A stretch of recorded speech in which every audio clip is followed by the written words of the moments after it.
As you travel through time, you find that there are these important world history makers whose impact was so great that it impacted us to our our very day that we live in now. You think about Alexander the Great, you think about Julius Caesar, you think about Jesus Christ, you think about Muhammad, you think about Sir Isaac Newton, and many others. We could go on and on, but today we're going to be talking about Martin Luther and the Protestant Reformation. There were three Reformations.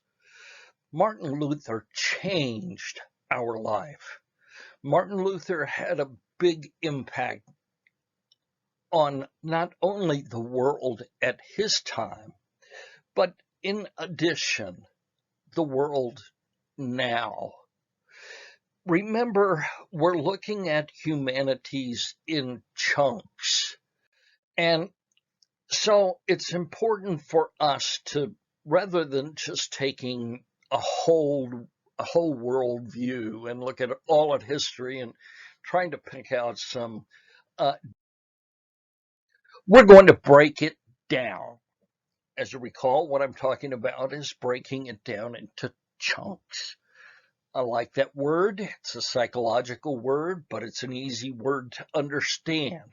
Chunks, sections, chapters, divisions.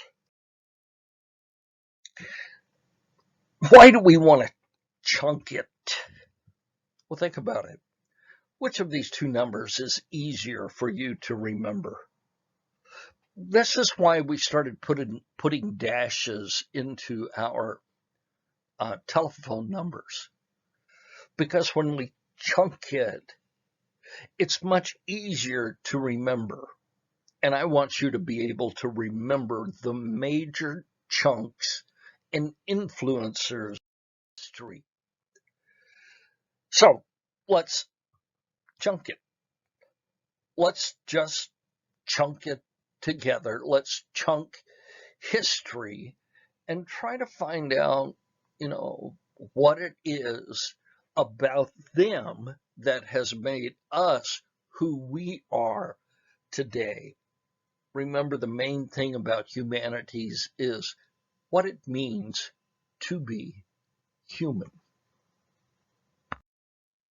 So this is the way I've chunked humanities too. I've looked at it in these particular chunks, these divisions, the Renaissance, and I've subcategorized under that the Reformation, the Enlightenment, the Romantic era, the modern era, the postmodern era. This is the chunking of humanities. I want you to get the big picture, the broad scope. So there's kind of a timeline that we're looking at here, and we've talked about the Renaissance, which mainly occurred during the 15th century, that is the 1400s, and now we're into the 16th century, the 1500s, and that's the way we're going to be looking at history, at the humanities. I have this quotation here from Steve Jobs. I think you'll enjoy it. It has a lot of personal meaning to me. Steve Jobs said, "Here's to the crazy ones, the misfits, the troublemakers, the rebels, the round pegs in the square holes, the ones who see things differently. They're not fond of the rules, and they have no respect for the status quo."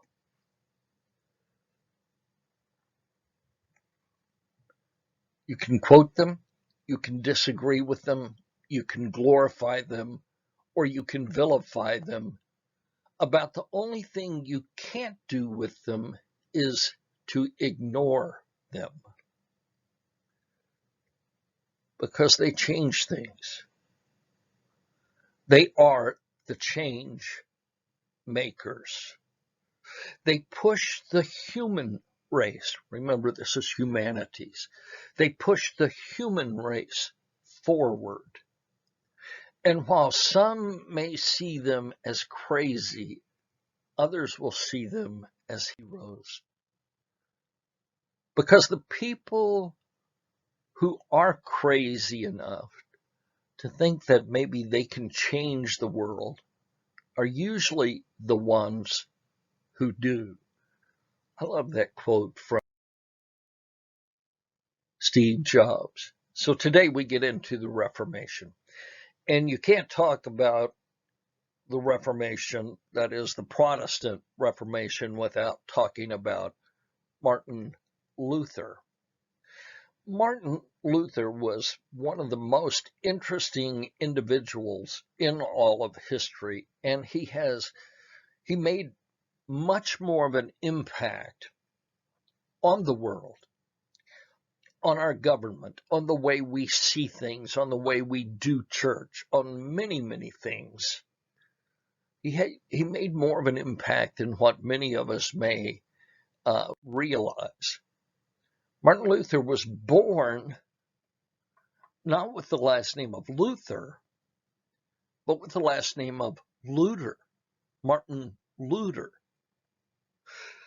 He, at the very core of his being, I think you could say that his core value was freedom.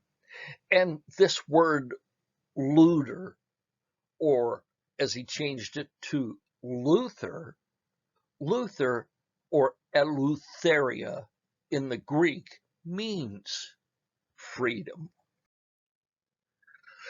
Luther was excommunicated by Leo X. He was tried and convicted by the Holy Roman Emperor Charles V. He was kidnapped by Frederick the Wise, and he was hidden in the Wartburg Castle, and his name was once again changed to Knight George. It's interesting the way the history progressed in all of this. In 1517, he wrote his famous 95 Theses and nailed them, at least allegedly, to the Wittenberg church door. And as a result, Pope Leo X excommunicated him. That was the religious side. The political side then came in to try to get Luther to renounce his Reformation ideas.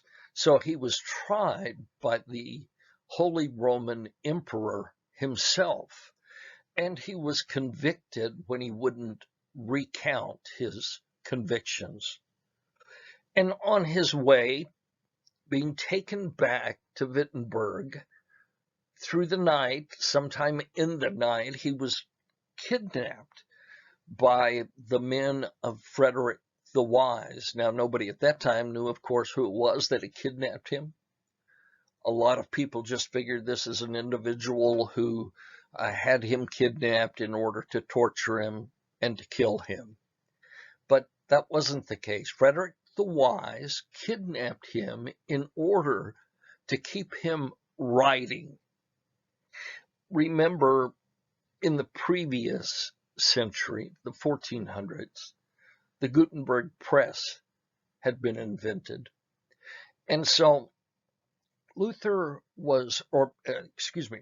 the Wise was really wanting to get Luther's message out there. He brought him to his castle. You can go to that castle today and visit it.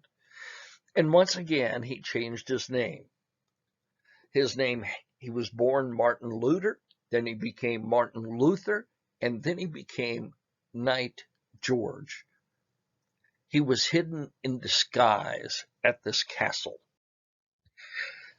This is a picture of Martin Luther's study at the Wartburg Castle, and a picture of the tower that he was kept in. You can literally go visit this castle today, and you can see this very study that we are looking at in this picture here.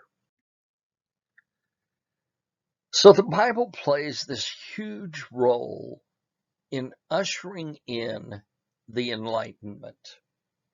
We're not yet to the Enlightenment.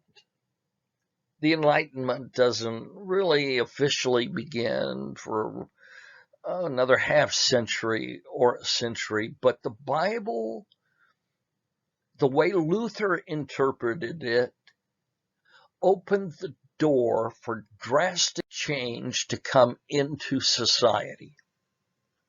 The Bible, its contents, its controversies, its varying fortunes as an authority, and the most importantly, the way that in which it was read by Protestants or protesters.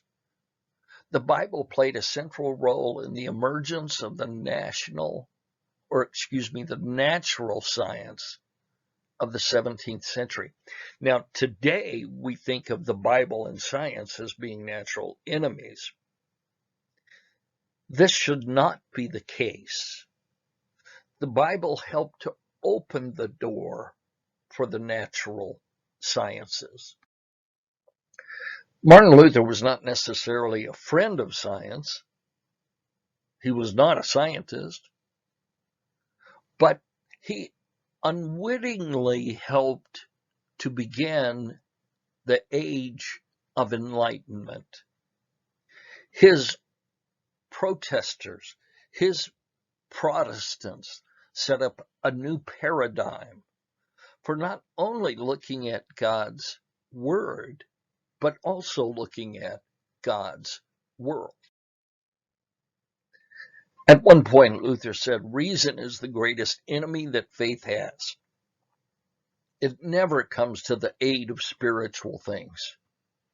But more frequently than not, it struggles against the divine word, treating with contempt all that emanates from God. So we really can't say Luther was a great friend of the scientists. But we can say that the things he did in his life really helped to usher in the age of science. The first watchstar that really was created by the media was Martin Luther. And this you can say this was largely due to the Gutenberg Press that was able to take his manuscripts and publish them and send them literally all over Western Europe. By using this printing press, this was new at the time of Martin Luther, and the leaders of the Protestant movement printed up tracts, that is, little booklets, which were disseminated on an unrestricted basis to show the errors of the Catholic Church. Once again, here you're going to see this Hegelian dialectic or Hegelian thesis at work. If you say the Catholic Church is the thesis, you can say Martin Luther is the antithesis. I don't think we could have a modern world if the Gutenberg Press had never been invented. So we are largely where we are today because these inventions were made when they were made. You can certainly say that Luther was a man who embraced reason, that is, human rationale, the ability for humans to think through things and to do critical thinking, and also experience, that is, the religious side of things, the spiritual side of things. And with Luther combining both reason and experience, The followers of the Enlightenment were attempting to get rid of superstition and oppression through the unrestricted dissemination of knowledge. So I think you can definitely say that Luther played a big part in setting the groundwork for the Enlightenment. That was also his goal, to get people to think. Remember, he was a scholar in I don't know how many different languages, and he was a thinker. Some have said he was the greatest theologian since the Apostle Paul. Luther was both medieval and modern. He was both Catholic and Protestant. He was both saint and sinner. And by holding these seemingly opposing aspects that were involved in Luther's life and his legacy, he moves us beyond the traditions that really imprisoned the culture of Western Europe at that time. On December 10th, 1520, Luther heaped up a great pile of Catholic documents, including his own excommunication papers, and he set them on fire. He was literally setting the stage for a new world. And kind of in the same way that Columbus set his sights on a new world and embarked across the Atlantic courageously, Luther's doing the same thing in a theological spectrum. These two dramatic events, the bonfire of the papal documents and Luther's bold statement of conscience, here I stand, I can't go any further. Those two events are believed by many to represent the inauguration of the modern era. But then you have to ask the question, what is modernity? And we'll come to that a little later.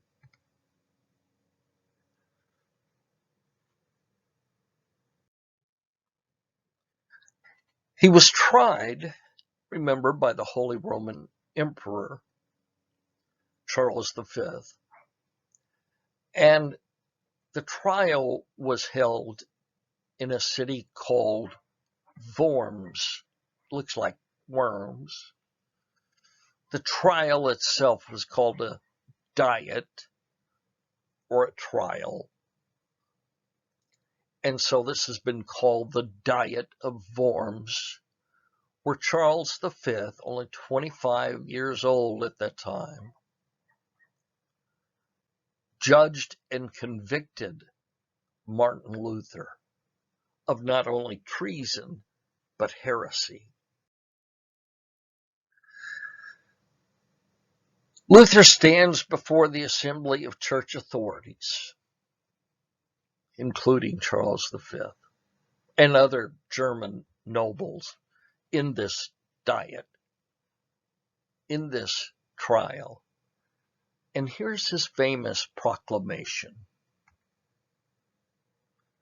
I do not accept the authority of the popes and councils, for they have contradicted each other. My conscience is captive to the Word of God. Whether you agree with what he did and said there is somewhat irrelevant. What's important here is that we see the courage that it took for him to make these statements and to take this stand. He says, I cannot and I will not recant anything, for to go against conscience is neither right nor safe. God help me. Amen. I think one of the things that you'll see about all of these great change agents, the world's change agents, like the men we've talked about earlier in this presentation, is that there were men of great conviction and conscience.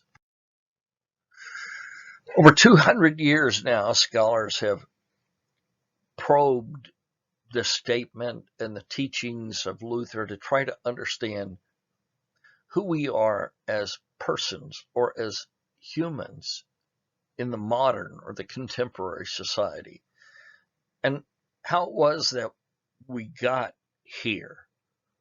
Who were the people who flung the gates open or the doors open for humanity to charge through and claim a whole new world? Luther has often been seen as in these reflections as one of the key figures who introduced modern ideas to the world, such as freedom. And that's hard for us to understand that because we've been saturated in it all of our lives. But this is a new concept in the 16th century. So then we had all of these issues about dividing church and state. Church and state at that time was pretty much the same thing, although there was a balance between the Pope and the Holy Roman Emperor. And so Luther was constantly involved in these particular debates. The prisoner wishes to say a word.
We take this word freedom so much for granted today, but there were literally a lot of people who died in order that we can have so much freedom that we can even disrespect our freedom.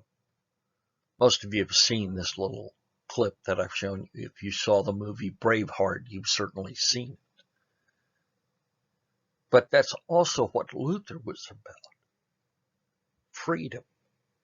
And it has an impact not just in the world of theology, but also in the world of politics, certainly in our studies in humanity. We can talk a lot about this. I don't want to spend much time, but there has been a lot of things written about Luther's concept of freedom, both of the inner self and the outer self. There are a lot of things written by Luther and about Luther. I would encourage you to study more of these things, because in studying them, you'll learn something more about what it means to be modern, and then even understand what it means to be postmodern. Luther's bonfire of Pope Leo X's excommunication papers and his confrontation with Emperor Charles V are taken as emblematic of the modern freedom that we have today from both church and state. But Luther had a bad side. Luther was extremely anti-Jewish. He had a famous series of sermons just simply called Against the Jews. Now, remember that was in the 1500s. Move forward now to the 1900s, mid-century 1900s, 400 years later, and you see the impact that Luther had in Germany as the anti-Jewish fervor began to arise in Germany once again. Luther believed in a doctrine called supersessionism. If we had more time, we'd go through what that doctrine means, but it basically means that the Gentiles have taken the place of the Jews. Judaism is replaced by Christianity. And it's an interpretation of the book of Romans, where Paul writes about the meaning of the idea that Christianity has surpassed Judaism, and that Judaism is rendered no longer valid. That was the point, at least, that Luther took. The Nazis, 400 years later, take this and they turn this supersessionism. They turn this into the thought that Christians are superior to the Jews into an anti-Semitic program, and German Christians, allied with the Nazi cause, encouraged the erasure, the elimination of all Jewish elements in Christianity. The doctrine of supersessionism comes from the New Testament book of Romans.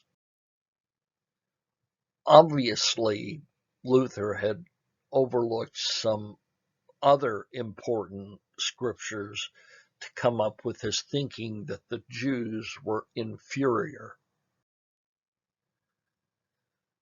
In a conversation with the theology faculty in Jena, the German Christians founded the Institute for the Study and the Eradication of Jewish Influence on German church life. This institute was founded in the 20th century. Do you see how long Martin Luther's ideas still impact humanity?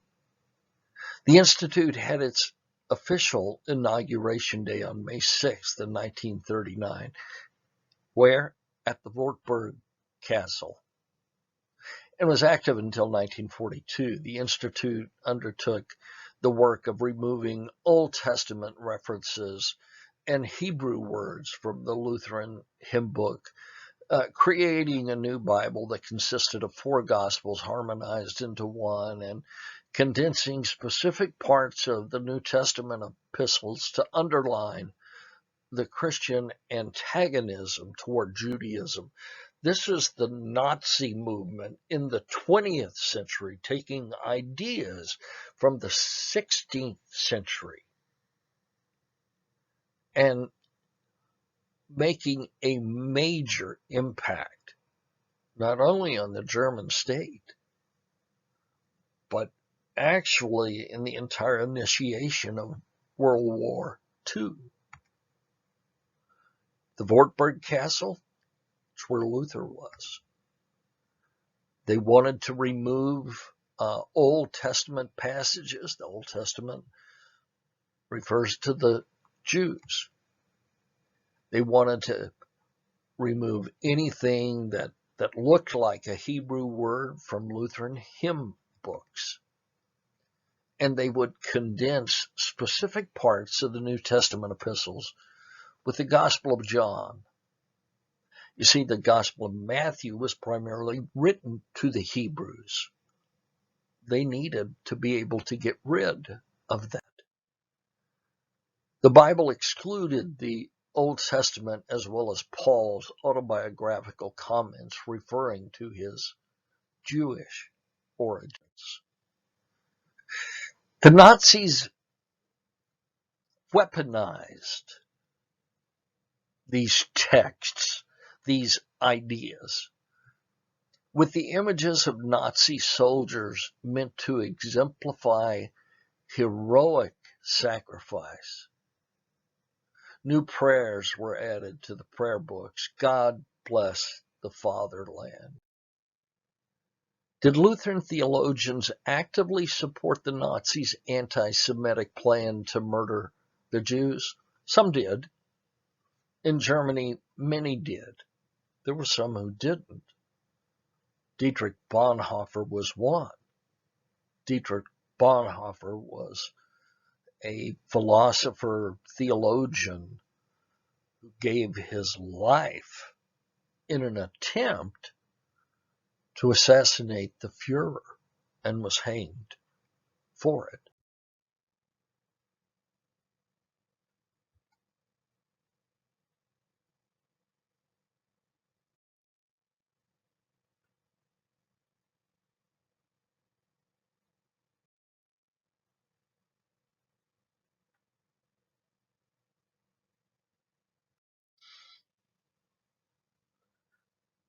Having read some of the statements just previous to this slide, I want you to think about Kristallnacht.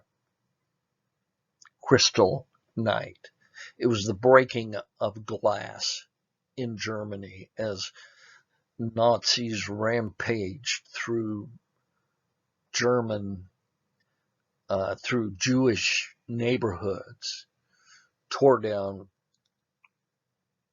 businesses, Jewish businesses, beat up Jewish people, broke glass. That's where the name Kristallnacht comes from. But I want you to notice the date that happened on. November 10th, 1938. November 10th, back in the 1400s, was the birthday of Martin Luther.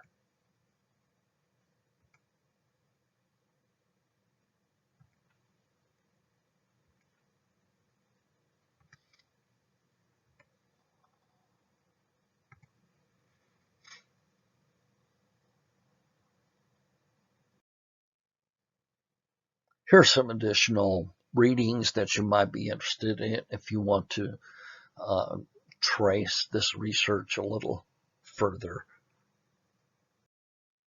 So I just want to conclude this particular lecture by saying that we either learn from the past or we're doomed to repeat it. That's one of the difference between humans and animals.